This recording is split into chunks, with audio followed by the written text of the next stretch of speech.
tomatoes might be making you sick. Hello and welcome to a new video. Now, there is this doctor on the internet, this celebrity doctor on the internet. This doctor called Dr. Grundy. He seems to be a killjoy. Yes, he doesn't want us eating tomatoes, and for a good reason, to be fair.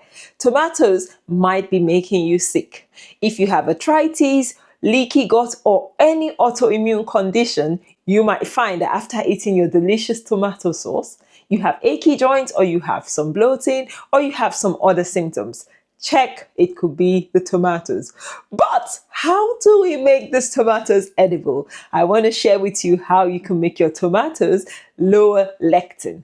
Probably not 100% lectin free, but lower lectin. Now you see, lectins, if you don't know what they are anti-nutrients. So they are defense mechanisms that plants have. Tomatoes are really high in lectins because they don't want people to eat them. Apparently, that's what Dr. Grundy says. But this is true, guys. Research is backing this up, that there are lectins in things like tomatoes. They have fed people that are sensitive to lectins tomatoes, and they have found it in their bloodstream, and they have found inflammatory markers go up. So I just harvested this beautiful bowl of tomatoes from my garden, and this is tomato season, and I grow a lot of tomatoes because I want to eat them. But how can I make them less inflammatory? So the key is taking out the skins and the seeds.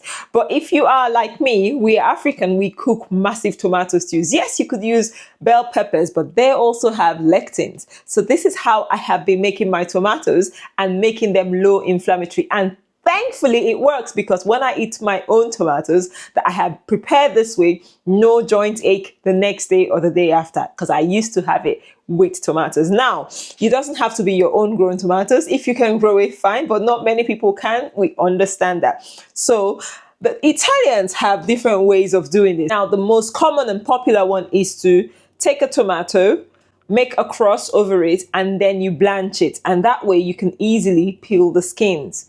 That takes a lot of time if you are making a huge batch of tomato sauce. So this is another easier way that you can manually do it. Now, there are machines you can attach to something like your KitchenAid that would process this, but this is like a berry decider, and I use it to make my tomatoes. So all we need to do to start, we need to chop our tomatoes.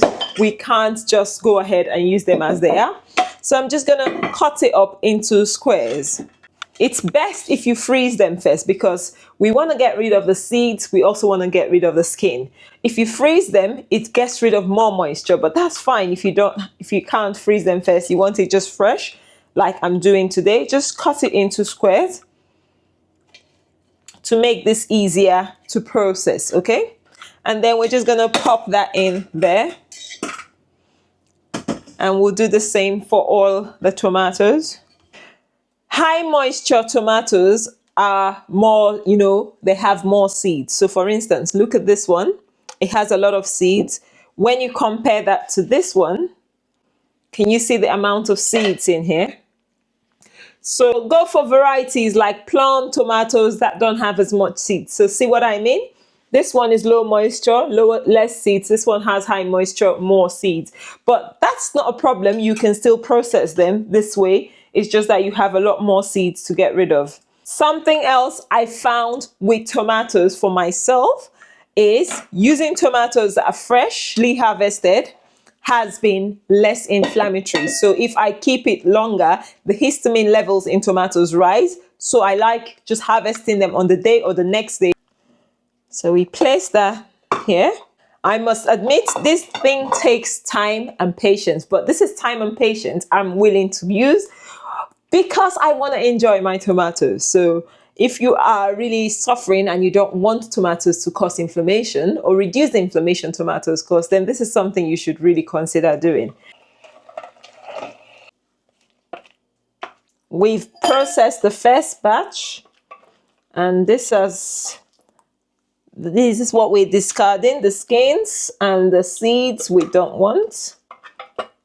And these are the parts of the tomatoes that are higher in lectins that could be inflammatory to you. So people with arthritis, leaky gut, autoimmune condition, if you really can't do without tomatoes, you really crave it once in a while, obviously try not to have it too often. But if you really crave it once in a while, this is the best way to process it. You still have some sauce at the bottom there. Scoop out.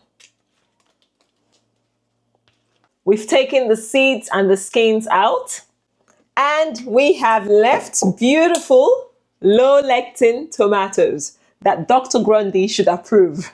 So if you are struggling with your tomatoes, this really little tool should help. I don't have a link for it. I'll actually try and put a link for you. It's nothing, you know, I'm not advertising it. I'm just showing the easy way I process my tomatoes to make it lectin free or low lectin and make it low inflammatory, essentially, so I can enjoy my tomato sauces once again. So thank you to Dr. Grundy for sharing about lectins. It really has helped someone like me put the puzzles together, because lectins have been a problem for me in the past, and that can be a problem for so many people that might not understand, why can't I eat this, or why do I feel somehow after eating a certain meal? This could be lectins. I'm not saying it is, but it could be. So for me, looking at food diary, how I respond to different meals in the past, that's really helped me know things I shouldn't eat. And actually some things that are approved by Dr. Grundy, I can't eat. Something like kiwi, because it's high histamine, and for some reason my body has not liked it. But thankfully I can have other vitamin C rich fruits, and fruits are high in antioxidants. So you don't have to take it as a death sentence if you can't eat certain foods. That's just the whole point of this. Like, try and find alternatives and find a way to work around it. And if you have to give it up for a while, guys, I think you can do it, because it's worth it, especially if you want to stay well and healthy. And thank you for watching. Have you enjoyed this video? Has it added any value to you? If you have enjoyed the video, give us a thumbs up. Leave comments. What are the healthy lectin alternatives you have, tried to modify, or how have you been able to live healthy even if you had sensitivities to lectin? So for me, like, looking for the alternatives and being happy no matter what. Sometimes it could be frustrating, like I can't eat something that I really want to eat, but I know the consequence of eating it, and I know if I eat it the next day or two, I might struggle with my health. So I just don't want to get there. I'm happier being healthy, being happy, and being full of energy, and that is what I believe everyone wants to be. So anyway, thank you for watching. Have you enjoyed the video? Has it added value to you? Have you learned something? Are you keen on finding out what's all these lectins and who's Dr. Grundy? Find out about him. He's a big shot doctor that was, I believe he was a heart surgeon, and he went into helping people heal autoimmune conditions. He's based in America, and yeah, he has a YouTube channel that teaches and shares all his knowledge, which is so good. And yeah, you can follow him.